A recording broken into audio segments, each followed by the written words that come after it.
forest was shrouded in a thick veil of darkness, with only the pale moonlight illuminating the path Wenda desperately ran through.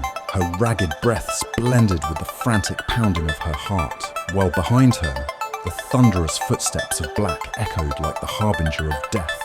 Black, the once mighty warrior who had fought by her side in countless battles, was no longer himself. Since the day that he was consumed by darkness during a fateful mission, his gaze had turned cold and destructive.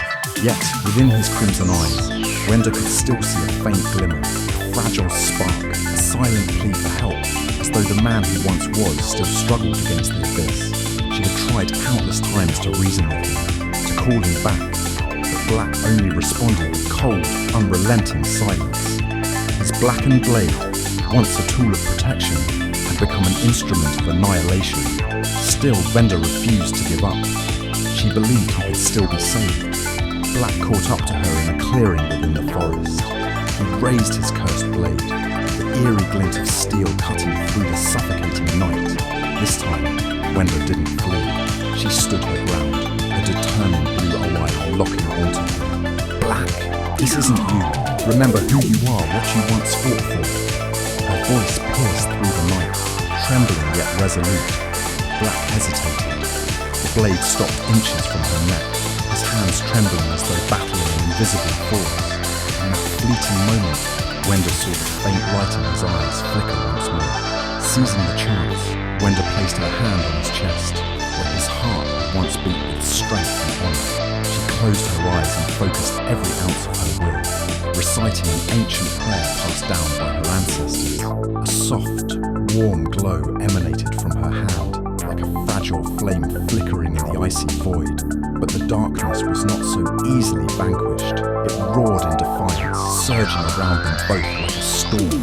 Black collapsed at his knees, but instead of liberation, the darkness within him only grew fiercer. He let out a guttural scream, a sound filled with agony and fury. Black's veins turned black as ink, spreading across his body like chains of corruption. His eyes transformed into fiery red voids, monstrous and unrecognizable. Wenda stepped back, her heart breaking as she realized the bitter truth. Black was no longer the man she knew. Wenda!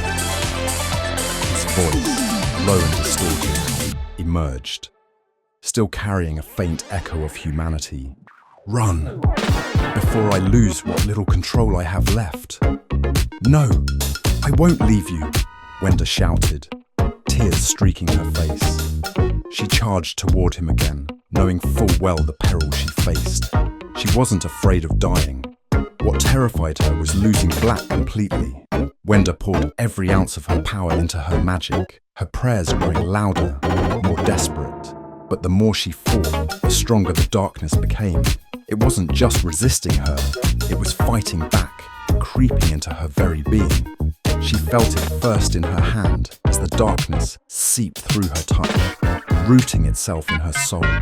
A searing pain coursed through her body, like thousands of needles piercing her skin. But what scared her more than the pain was the whispering. The darkness spoke to her, showing her visions of Black's past, his failures, his loneliness, the crushing despair that had driven him into its clutches. For the first time, Wenda understood the depth of his torment. The darkness wasn't just his captor, it was his only companion in the endless void. Slowly, Wenda stopped hating the darkness. Instead, she began to feel a strange, haunting comfort in its embrace. The whispers grew sweeter, more alluring, until they no longer felt like an enemy. If you can't save him, the darkness murmured, why not join him in the abyss? The whispers became louder, drowning out her prayers, until Wenda no longer had the strength to resist. By dawn, the forest was eerily silent. Wenda and Black had vanished, leaving behind only a heavy, suffocating void. But some say that if you listen closely to the wind, you can hear a chilling whisper. If we cannot escape the darkness, we shall rule it.